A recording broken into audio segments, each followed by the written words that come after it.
Halo anak-anak. Nah, sekarang kita akan mempelajari sistem pencernaan manusia. Sebelum kita mempelajari sistem pencernaan manusia, ada baiknya kita mengetahui terlebih dahulu tujuan pembelajaran pada hari ini. Adapun tujuan pembelajarannya, yang pertama, yaitu dengan mengamati mind mapping pada video pembelajaran, siswa mampu menyebutkan organ pencernaan manusia beserta fungsinya dengan tepat. Yang kedua, dengan mengamati mind mapping pada video pembelajaran, siswa mampu menyajikan informasi hasil identifikasi proses pencernaan makanan pada manusia. Yang terakhir, dengan mengamati mind mapping pada video pembelajaran, siswa mampu mengidentifikasi enzim yang dihasilkan organ pencernaan pada manusia. Proses pencernaan manusia dimulai dari makanan yang masuk ke mulut. Di dalam rongga mulut terdapat pencernaan mekanik dan kimiawi.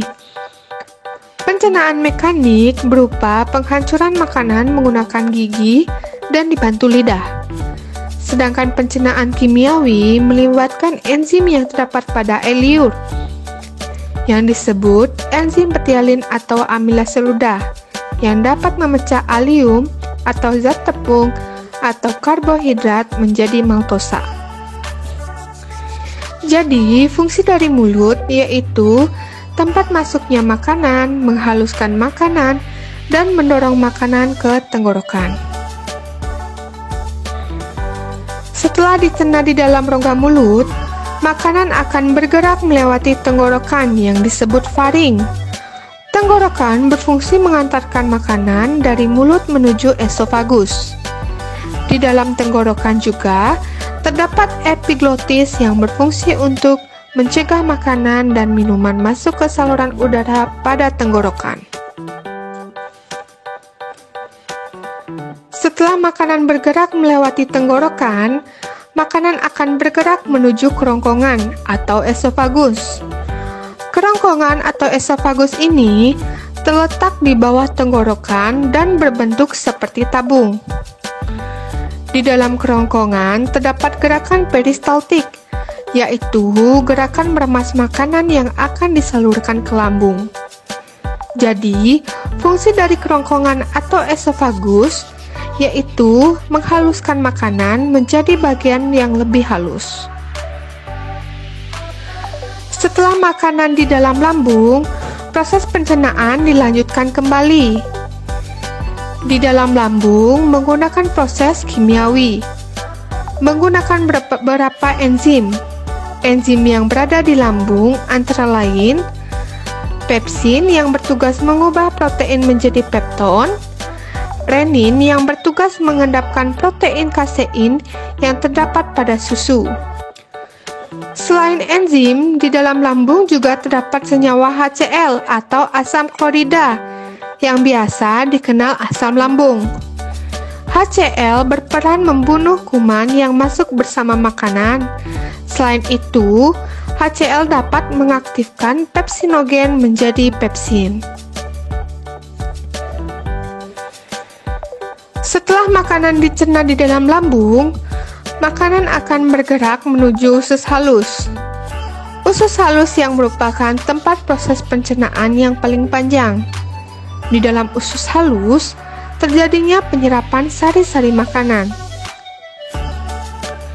Usus halus terdiri dari 3 macam, yaitu usus 12 jari atau duodenum, usus kosong atau jejunum, usus penyerapan atau ileum. Dimulai dari pencernaan di usus 12 jari. Kelenjar yang berada di kanan dan kiri usus 12 jari akan membantu proses pencernaan makanan, di antaranya hati dan pankreas. Hati bertugas mengeluarkan cairan empedu yang berfungsi untuk menggumpalkan lemak menjadi potongan-potongan kecil.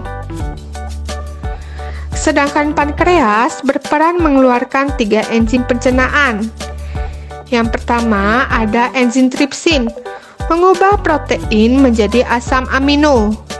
Yang kedua ada enzim amilase, yang mengubah amilum atau karbohidrat menjadi glukosa. Yang terakhir, enzim lipase, yang mengubah lemak menjadi asam lemak dan gliserol. Pencernaan dilanjutkan ke bagian usus kosong atau jejunum. Jadi, fungsi jejunum untuk menyerap nutrisi.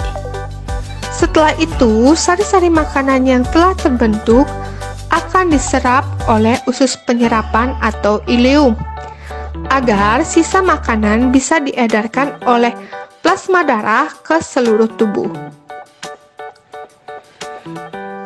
Sisa pencernaan yang tidak tercerna akan berada di usus besar atau kolon.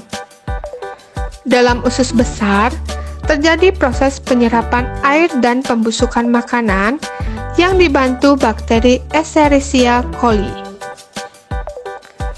Di usus besar juga terjadi perpindahan proses makanan ke rektum, yang akan disimpan sementara dan berakhir di anus yang merupakan lubang tempat pembuangan feses.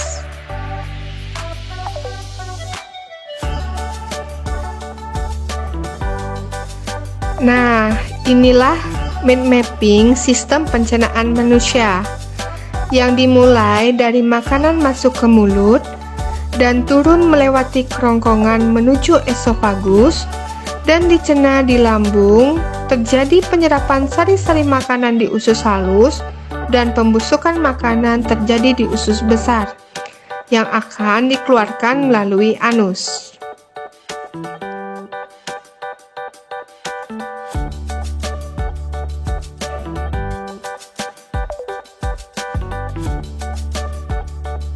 Nah, sekian dulu ya penjelasan mengenai sistem pencernaan pada manusia. Semoga bermanfaat. Terima kasih.